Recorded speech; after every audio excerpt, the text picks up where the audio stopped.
Өзгөндө 14 жаштагы кызын зордуктаган жаран күнөөсүн мойнуна алды. Ош облусунун Өзгөн районунда 14 жаштагы кызын зордуктап жүргөн жаран күнөөсүн мойнуна алды. Бул тууралуу облустук ички иштер башкармалыгынан билдиришти. Маалыматта айтылгандай, шектүү 20-январда кармалып, убактылуу кармалуучу жайга киргизилген. Учурда тергөө иштери улантылууда. Буга чейин Өзгөн районунда 7-класстын окуучусу өз атасынан 6 айлык боюнда болуп калгандыгы айтылган. Урматтуу көрөрмандар, эмесе сиздерди ошол мурунку баштапкы чыккан маалымат менен тааныштыра кетейин. Анда окуучу кыз тууралуу мындай деп Слон Кежи жазган. Өзгөндө окуучу кыз өз атасынан боюнда болуп калды. Ош облусунун Өзгөн районунда 14 жаштагы кыз өз атасынан боюнда болуп калгандыгы аныкталды. Бул тууралуу облустук ички иштер башкармалыгынын басма сөз катчысы Жеңишбек Ашырбаев билдирди.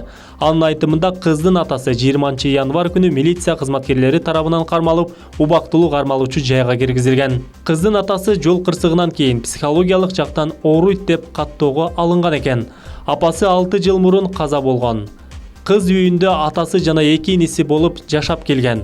6 айлык боюнда бар кыз 7-класстын окуучусу болгон. Учурда ал окуусун токтотуп, дарыгерлер менен психологдордун көзөмөлүндө, деди Ашырбаев. Үрөй учурган окуя катталыптыр.